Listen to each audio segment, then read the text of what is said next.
नमस्कार, आप सभी लोगों का एक बार फिर से हमारे YouTube चैनल पे बहुत बहुत स्वागत है। आशा करते हैं कि आप सभी लोग स्वस्थ व कुशल मंगल होंगे। जैसा कि आजकल आपको पता है कि हम शिव महापुराण का प्रतिदिन अध्ययन कर रहे हैं और उसमें जो हमारा चल रहा था रुद्र संहिता, सृष्टिखंड और सतीखंड, ये हमारा पूर्ण हो चुका है। आज जो भाग 3 है वो है हमारा रुद्र संहिता पार्वती खंड। तो इस वीडियो को अंत तक सुनना बहुत बेहतरीन है और रोमांचक अद्भुत है। तो आज का जो हमारा क्रमांक है उसमें जो बताया गया है कि पार्वती खंड के प्रथम अध्याय पितरों की कन्या मेना के साथ हिमालय के विवाह का वर्णन हुआ है।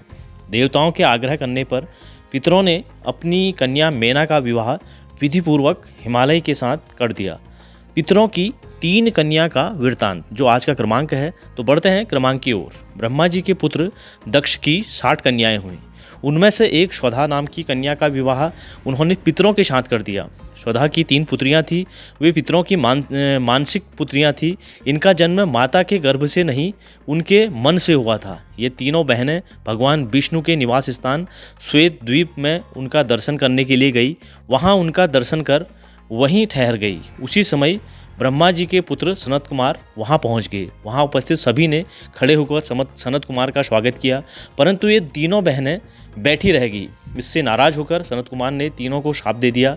बाद में तीनों द्वारा स्तुति करने पर सनत कुमार ने प्रसन्न होकर वरदान भी दिया और कहा कि तुम तीनों में ज्येष्ठ कन्या मैना हिमालय की पत्नी बनेगी, जिससे पार्वती का जन्म होगा। दूसरी धनिया नाम वाली कन्या राजा जनक की पत्नी होगी, जिससे सीता का जन्म होगा। तीसरी कन्या कलावती वृषभान की पत्नी होगी, जिससे राधा नाम की कन्या का जन्म होगा। पार्वती भगवान शिव की पत्नी बनेगी, सीता भगवान राम की पत्नी बनेगी और राधा भगवान कृष्ण को प्राप्त करेगी। इस प्रकार शाप के ब्याज से दुर्लभ वरदान देकर सनत कुमार मुनि भाइयों सहित अंतर्धान हो गए।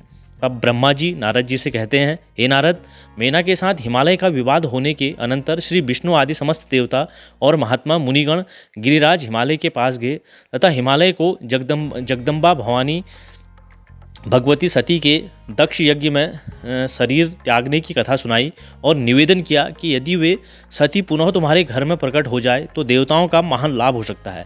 देवताओं की यह बात सुनकर गिरिराज हिमालय मन ही मन प्रसन्न होकर बोले, प्रभु ऐसा ही हो तो बड़े सौभाग्य की बात है। तदनंतर वे देवता उन्हें बड़े आदर से उमा को प्रसन्न करने की विधि बताकर स्वयं भगवती उमा की शरण में गए और श्रद्धापूर्वक उनकी स्तुति करने लगे। देवताओं की इस प्रकार स्तुति करने पर जगत जननी देवी दुर्गा उनके सामने प्रकट हो गई। देवताओं ने निवेदन किया, भगवती शिवे, आप भूतल पर अवतीर्ण होकर पुनः रुद्रदेव की पत्नी बने और यथोयोग्य ऐसी लीला करें जिससे देवताओं का मनोरथ पूर्ण हो जाए। हे देवी, इससे कैलाश पर्वत पर निवास करने वाले रुद्रदेव भी सुखी होंगे।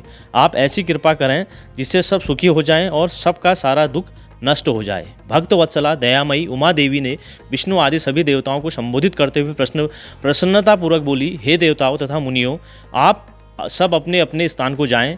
मैं अवतार लेकर मैना की पुत्री होकर रुद्रदेव की पत्नी बनूंगी। यह मेरा अत्यंत गुप्त मत है। यह कहकर जगदम्बा अदृश्य हो गई और तुरंत अपने लोक में चलेगी।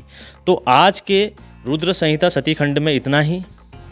तो अगले क्रमांक ये रुद्र संहिता पार्थिव खंड में इतना ही। तो कल अगले नए अध्याय में आपको मिलते हैं नए क्रमांक के साथ। जय